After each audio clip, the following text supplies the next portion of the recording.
बच्चों, हमने पहले समय लेखन का अध्ययन किया था। आज हम अव्यय का अध्ययन करेंगे। अव्यय अर्थात अविकारी शब्द। विकार यानी परिवर्तन, यानी नहीं।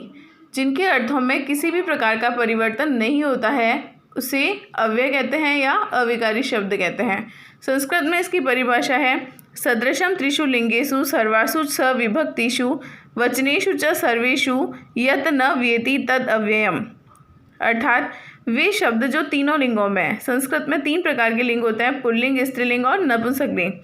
सभी विभक्तियों में, शब्द रूपों में 7 विभक्तियाँ होती हैं और 8वां संबोधन होता है। तो जो सभी विभक्तियों में और सभी वचनों में, वचन 3 होते हैं, एक वचन, द्विवचन और बहुवचन में समान रहते हैं। जिन शब्दों के रूप में किसी भी परिस्थिति में परिवर्तन नहीं होता है वे शब्द अव्यय कहलाते हैं।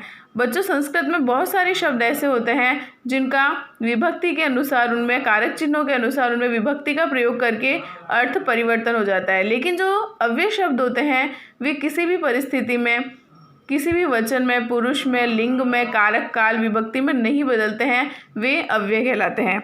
अब ऐसे तो संस्कृत में बहुत ही सारे अव्यय होते हैं, लेकिन हमारे 10वीं बोर्ड परीक्षा के पाठ्यक्रम में कुछ ही अव्यय निर्धारित किए गए हैं जिनका अध्ययन हम करेंगे।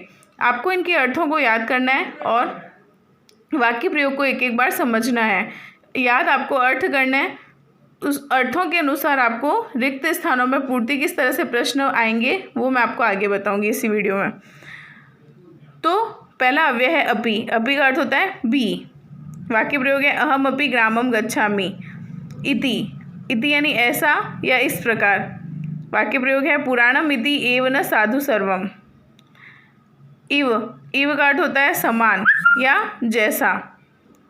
जहाँ किसी की उपमा दी जाती है किसी के साथ, वहाँ पे इव अव्यय का प्रयोग होता है। जैसे मुखम चंद्रम इव दृश्यते। उच्चई, उच्चई यानी ऊंचा या जोर से। उच्चई पर्वता सन्ति, पर्वत ऊंचे हैं। कदा, कदा यानी कब। सह कदा विद्यालयम गच्छति, वह कब विद्यालय जाता है। कुतः, कुतः यानी कहाँ से। त्वं कुतः आगच्छसि, तुम कहाँ से आए हो। नूनम, नूनम यानी निश्चय ही।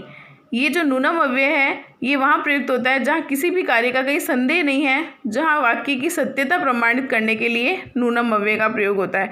जैसे नूनम सह सत्यम वदति, निश्चय ही वह सत्य बोल रहा है, सत्य कह रहा है। पुरा, पुरा यानी पहले या प्राचीन काल में।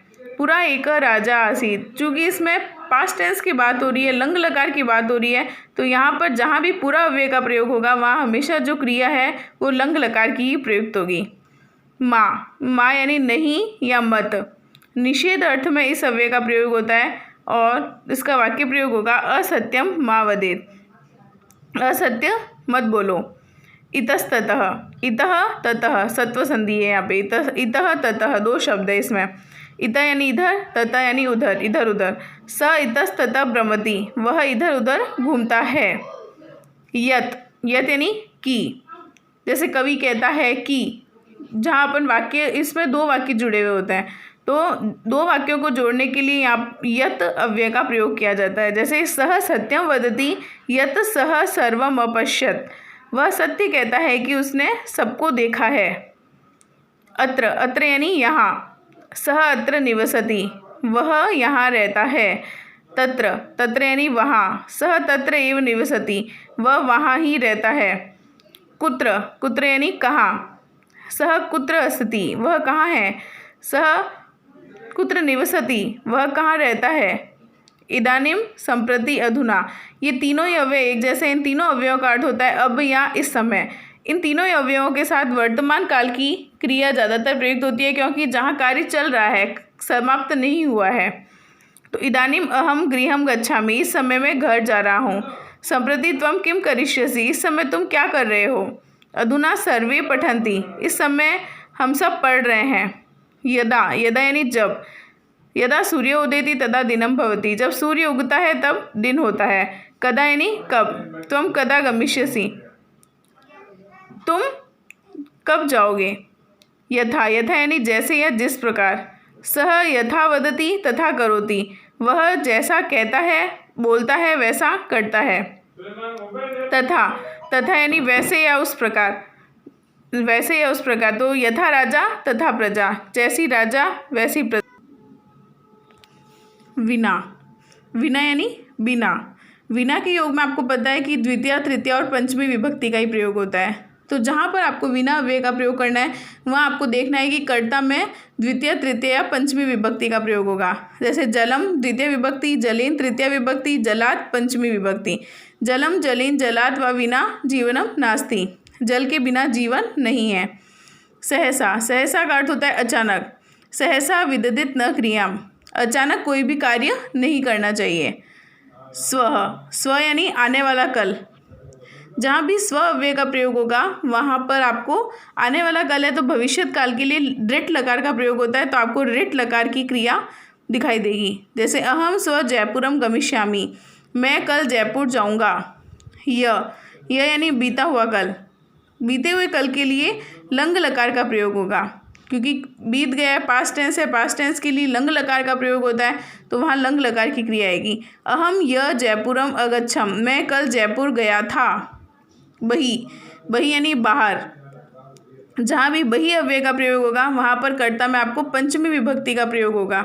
जैसे राम की पंचमी होती है रामाद, रामाभ्याम, रामेभ्यः, तो आपको बही अव्यय के साथ कर्ता में पंचमी विभक्ति का प्रयोग दिखाई देगा। जैसे ग्रामाद, ग्रामाद में यहाँ पंचमी विभक्ति है।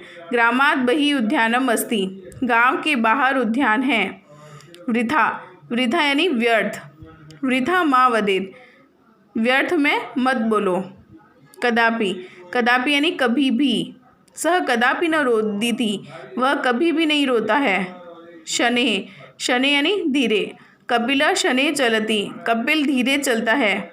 किम, किम यानी क्या। स किम पठति, वह क्या पढ़ता है। यावत, यावत यानी जब तक। यावत दत्तम तावत भुक्तम, जब तक दोगे तब तक भोग करोगे।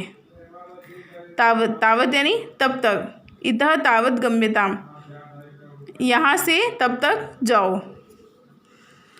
तो इस प्रकार आपको ये 32 अव्यय आपके पाठ्यक्रम में है। इन 32 अव्ययों का आपको सबको अर्थ याद करना है और आपकी परीक्षा में इस तरह से प्रश्न पूछे जाएंगे।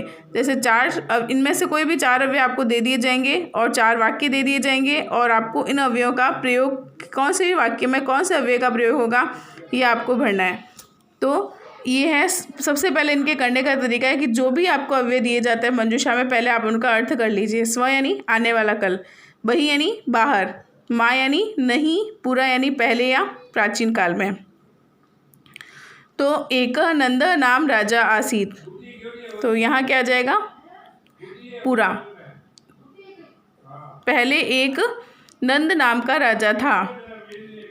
अहम जयपुरम गमिष्यामि, क्रिया ऋट लकार भविष्यत काल की है तो इसके साथ आएगा श्वः।